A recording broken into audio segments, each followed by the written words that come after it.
The Tom Woods Show, episode 1014. Prepare to set fire to the index card of allowable opinion. Your daily dose of liberty education starts here. The Tom Woods Show. Folks, you want an excellent night's sleep at a terrific price? Then check out a Casper mattress. As a matter of fact, you can get $50 toward a Casper mattress by going to casper.com/woods and using promo code WOODS at checkout. Hey everybody, Tom Woods here, talking today to James Damore, the former senior software engineer at Google, who was fired over his controversial manifesto, as they're calling it, a post he made about male-female differences and whether they're entirely the result of social constructs and discrimination and so on and on. And I want to talk to him today. It's now 6 or 7 weeks after the whole thing broke, and catch up with him, see what he's up to, what his plans are, how he looks back on it now at this remove. After my conversation with James is over, I'm going to give you a few highlights from the 1000th episode event. If you missed it, you missed something really unbelievable. I'm sorry to say, but happy to say at the same time. So, anyway, let's turn to James Damore right now. James, welcome to the show. Thanks. You've had quite an eventful, 6-7 weeks, and one of the things I do when I have a person who's reasonably well-known on here is I do my best not to ask the same darn questions this person has had to slog through, week after week.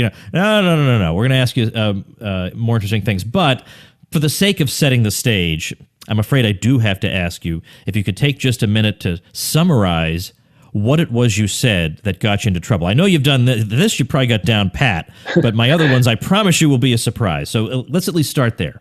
Yeah, so my document was talking about Google's ideological echo chamber, so how only progressive beliefs were allowed, basically, at Google, and there was a politically correct monoculture that dissented or shamed dissenting views. And this was silencing any other perspective on our diversity efforts. And so the prevailing perspective at Google is that the only cause for the gender gap is sexism against women.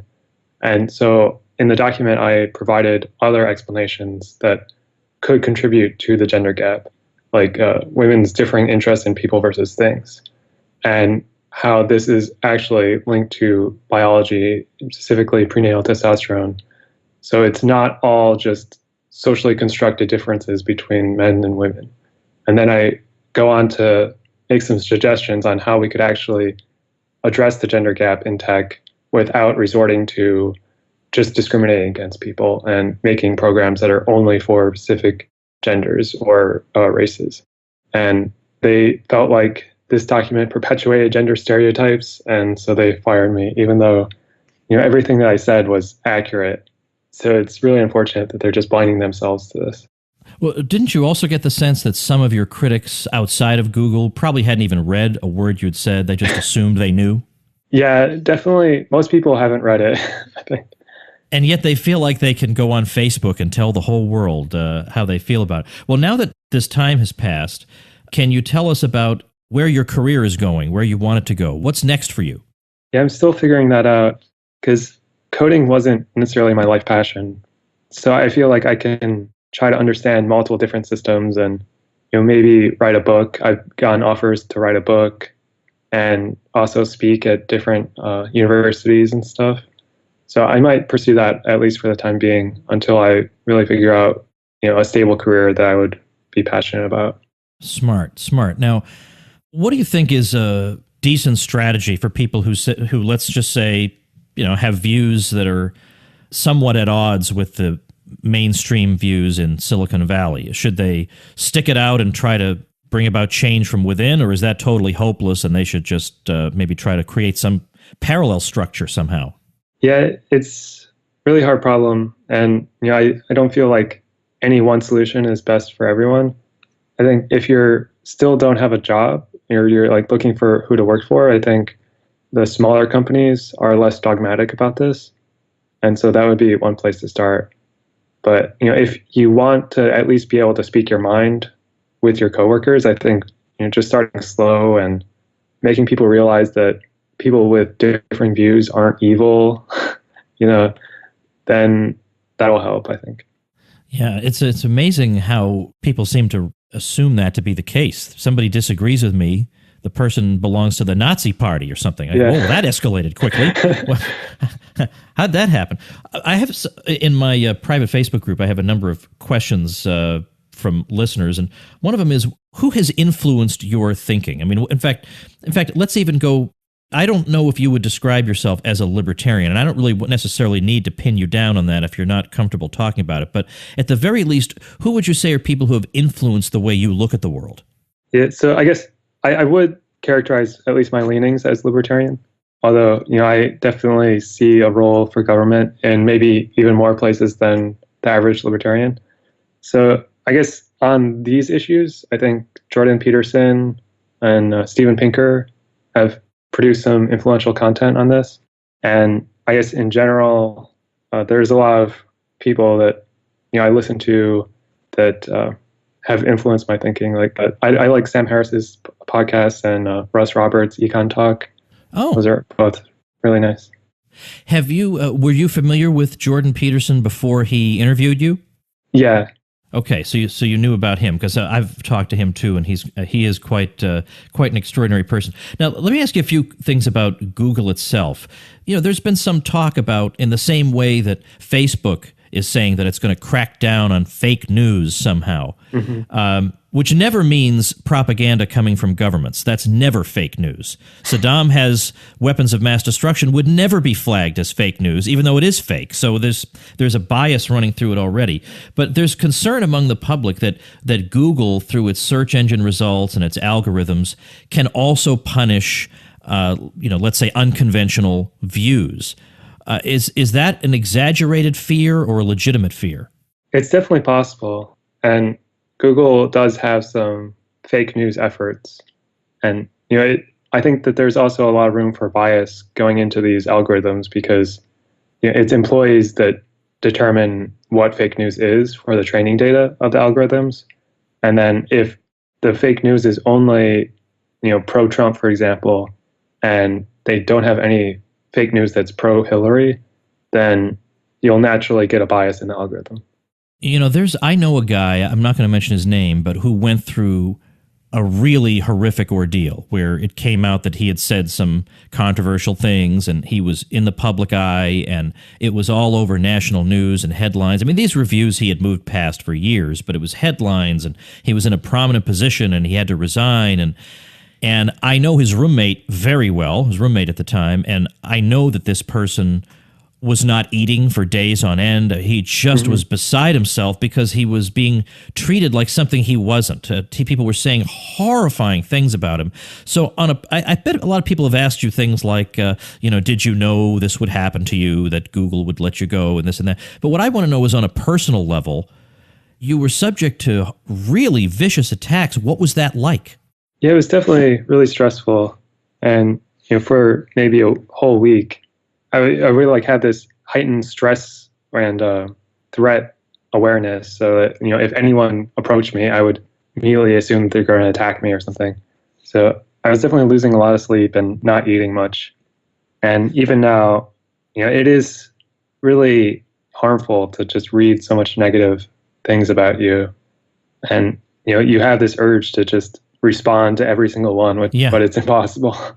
Yeah, exactly. And I mean, on a much smaller scale, I had something similar happen years ago, where a lot of people were criticizing me. And I was a young, I was in my early 30s, and I thought, I have to answer everybody. I do have to answer everybody. I got to clear my name. And I'd run around to these blogs that no one in his right mind was reading. Yeah. In your case, it's much more high profile outlets. But the thing is, in the two things, in the comments section, you have a lot of supporters. And secondly, people who don't like you, they're not going to change their minds. There's nothing you can say. You can't say, look, I also want diversity. That means nothing to them. Because they feel like they can read your mind, they can read your heart, they already know what you secretly believe. So there's really nothing you can do. So one of my friends once said, where there is no solution, there is no problem. You got to just move on. Of course, a great thing to do, I would take that book offer. Absolutely. I would rush that thing out. Try and keep the iron still hot, and see what you can do with it, because we need to have these conversations.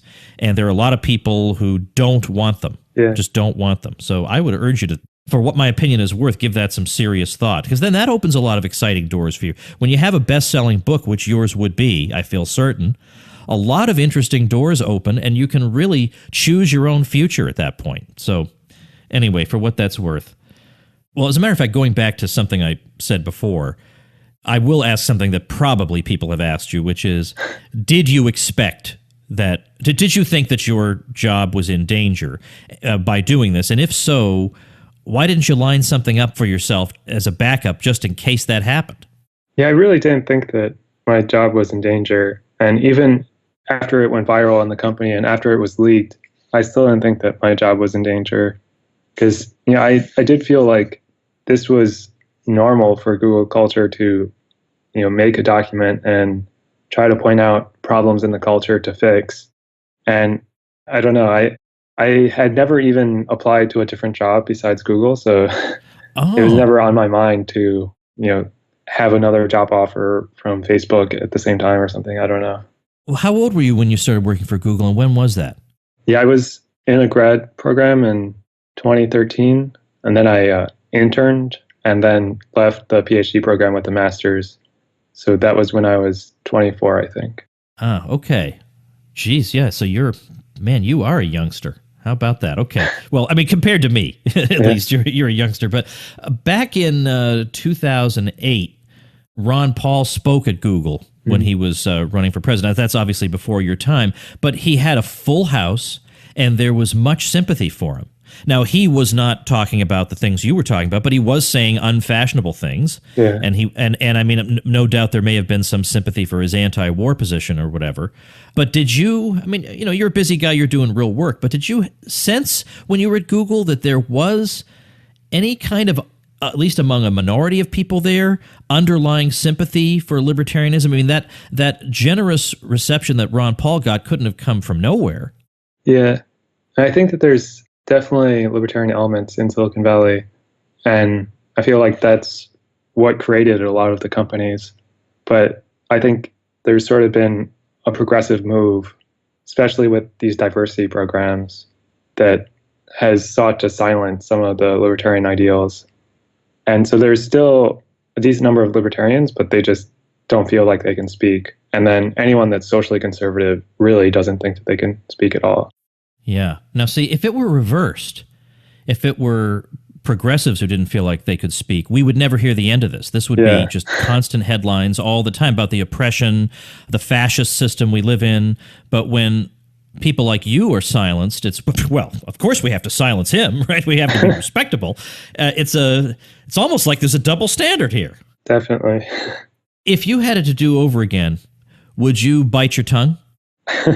Yeah, I would definitely think twice, and I would try to push more on the diversity programs independently rather than I sent it to one email list after sending it to the diversity programs multiple times and having in-depth discussions.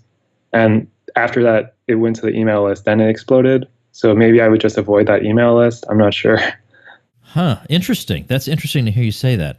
Is there, given that, as you say, people feel like they better not speak out, and some people really feel like they better not speak out. Somebody wants to know, can he say something about whether there's a case for optimism? Are there any silver linings in the recent storm you just endured? I think it's opened a lot of people's eyes, at least, and that's a good thing. And I don't think that my event is necessarily over. There's still a legal case to be had too, which will really change the dynamics, I think, because if it's found that Google was in the wrong for firing me, then that empowers a lot of other people to be able to speak up. And it also changes the incentives that these large companies have, is they can no longer just silence anyone that's not a progressive. So you're actively pursuing that? Are you able to speak about that? Yeah, we're pursuing it. I can't speak much to it, though. Okay, that's interesting. Is there anything in the employment contract you have with Google that lays out what cause for termination would be, so that you can say clearly writing a memo is not cause for termination? Yeah, I guess I can't speak to that at the moment, but there's definitely grounds for the suit. All right. Well, that will be interesting to watch unfold. So again, all the more reason. I don't. Would that interfere with your release of a book? Would that be somehow? Would that complicate the case in any way if you were talking about it publicly? Yeah, it might. Huh. All right, because you're gonna. All right, but you still got to write that. You could be writing it secretly and be ready to release it as soon as you're allowed to do it. Somebody wants to know why. Is there any way you can speculate on where the progressive dominance in Silicon Valley comes from in the first place? I think that there's at least a lot of external pressure to fix the gender gap, and that itself has pushed a lot of progressive elements onto Silicon Valley. I don't know if it has any roots earlier than that, though. More with James Damore after we thank our sponsor. Folks, as my family will tell you, I am slightly obsessive when it comes to things involving sleep. I want the perfect sleep experience. And let me tell you an excellent way to get one. Have an excellent mattress. And the Casper people, after their in-house team of engineers spent thousands of hours developing their mattress, are onto something. It's got supportive memory foams. It gives you an award-winning sleep surface, just the right sink, just the right bounce. Over 20,000 reviews with an average of 4.8 stars, which makes it pretty much the internet's favorite mattress. Now you may say, Woods, I don't want to order a mattress online. But they're going to give you a 100-night home trial, plus free delivery and free returns. If you don't love it, they'll come pick it up and refund you everything. Designed, developed, and assembled in the USA, the Casper mattress is going to fill you with delight. Free shipping and returns in the US and Canada, 100-night in-home trial, plus get 50 smackers toward your mattress purchase when you head over to casper.com/woods and use promo code WOODS at checkout. Well, as somebody who has libertarian sympathies, how concerned are you about, let's say, government surveillance practices or the government use of, or let's say demanding information from supposedly private firms in order to assist in its data gathering? It's definitely scary. And I think people often don't realize that this is happening, where the government is demanding information on something like 40,000 people a year, and Google is giving it to them. Right? They're abiding by the law, so maybe we need to just change the law. Yeah, exactly. What kind of advice would you give people then? I mean, it basically is the advice that if you have unorthodox views, either be quiet about them or make sure that you're in one of these smaller firms, as you mentioned, where they're not going to be as ideologically rigid. Yeah, that would definitely help. And within Silicon Valley, there are social groups that cater towards these differing viewpoints. But it's definitely unfortunate that you have to be subject to basically brainwashing during work.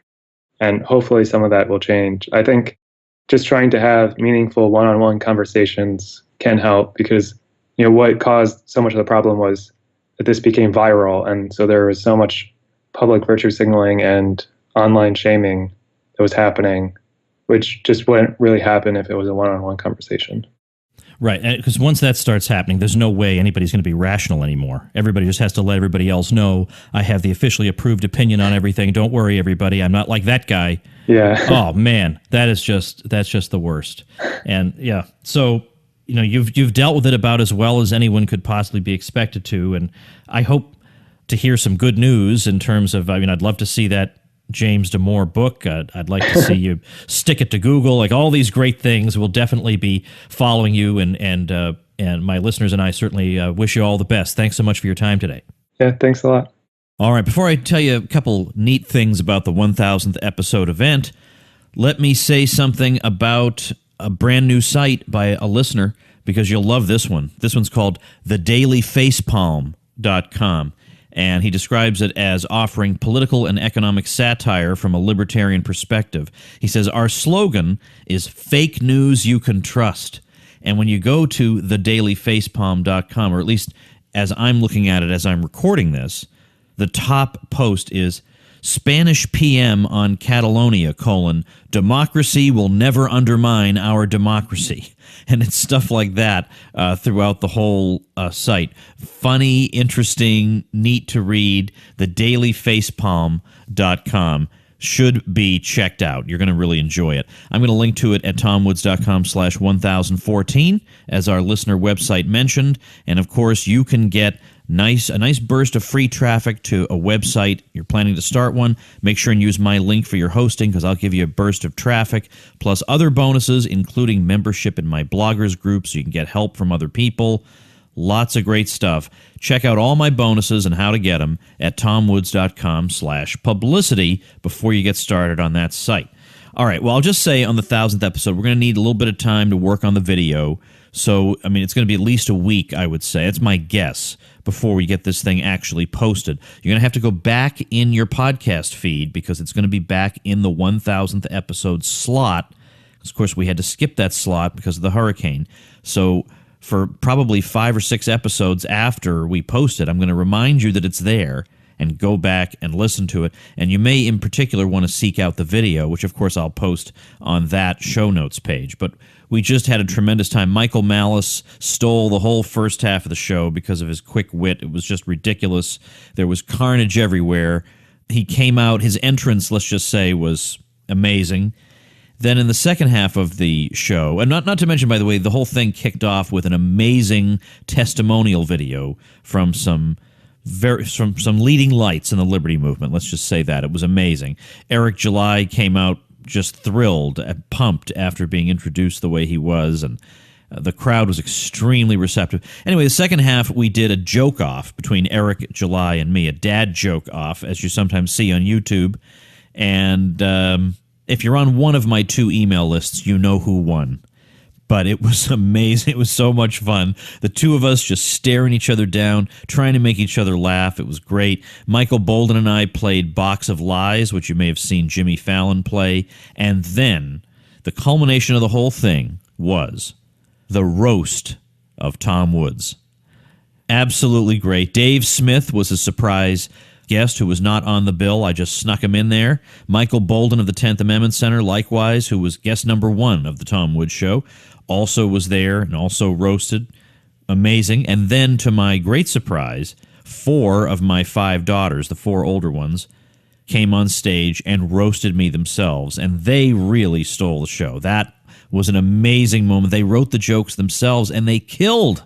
It was amazing how great they were. So, whew, wow, that was really something else. We had nearly 600 people there, and I'm telling you, talk to any event planner, that is a virtual impossibility to get that many people at an event, especially with a rescheduling. That is an impossibility. I have been to so many events where the organizer says, oh, we're going to get 500 people. And I say, well, look, I've done this a long time. You're probably going to get about 150. In fact, I had somebody specifically say that. He said, no, we're going to get 500. And we showed up on the day of that event, and if they didn't get 150 on the nose. So it was amazing to get that many people. Thank you so much for all of you who came, who made a good effort. But we will get the audio and video up as episode 1000 just as soon as we possibly can. All right, thanks for listening. Become a smarter libertarian in just 30 minutes a day. Visit tomwoods.com to subscribe to the show for free, and we'll see you next time.